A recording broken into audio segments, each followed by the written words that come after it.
Labour's manifesto was stuffed with spending promises. It was an unashamedly big spending programme, and it was clearly popular. So what does it suggest should happen to austerity? Should the Conservatives take a leaf from Labour's book and be prepared to sound more relaxed about the deficit?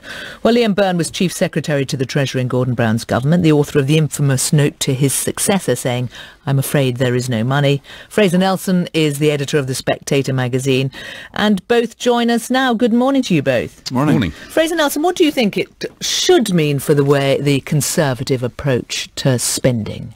I must admit I'm not sure it means anything much. I mean, the notion that government should live within its means, which is known by its critics as austerity, isn't that controversial when you actually ask people what they think. And actually, the tragic thing is, in this government, in this election, the Tories kind of gave up on that. They were saying, we're going to balance the budget in the middle of the next decade. That would suggest 15 years to balance the books.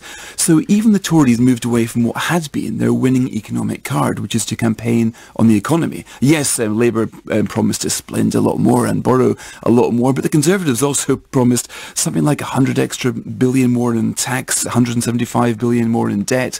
So I'm afraid to say that both parties moved away from what David Cameron and George Osborne successfully campaigned on in 2015 to balance the books. But Byrne, did you detect the sort of the idea of, for example, a cap on pay for NHS workers? That was pretty hard to sell, the continuation of that.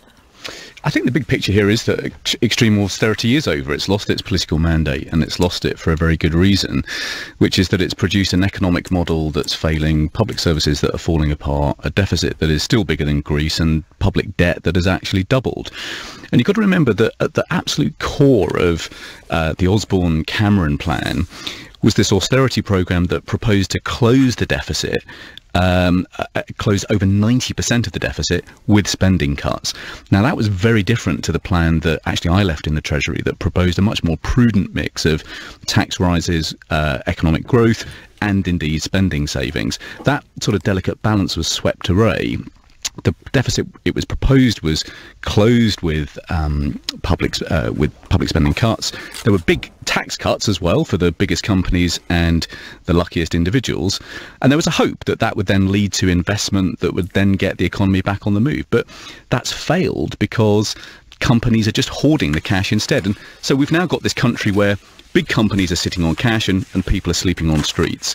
And that's what was rejected at this election. People want a much more prudent mix of public investment, fair tax rises, and some common sense on spending savings. Fraser. Well, that's one way of looking at it. Another is to say that the economy is at a record high, the number of people in work is at a record high, that over the last 6 years of so-called austerity, the poorest did better than anybody else when you look at whose incomes went up and whose incomes went down. So the idea that if getting the government to live within its means somehow completely disfigures the economy has been disproven by the evidence of the last 6 years. Britain would not be the employment sweet spot of Europe if everything Liam was saying was true, and the Cameron Osborne agenda was isn't it the nature of that employment that was exactly, whether it was on 0 hours or pay caps on public sector workers, that there was when Corbyn spoke against that, when Jeremy Corbyn spoke against that, there was an appetite for what he was saying.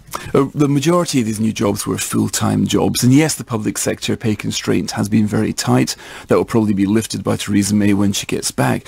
But the idea that that austerity has been rejected by the public simply isn't true. The economic argument wasn't made by the Tories. If they had made it, they probably would have a majority. Fiscal sanity does go down well when offered. And Byrne, they still did get more votes than Labour, whatever the sort of the surprise at the outcome. Well, at the end of the day, only one party stood on a platform of austerity in the Conservative manifesto, and that failed to command a majority in the House of Commons. And you've just got to look at the economics of it to understand why it was rejected.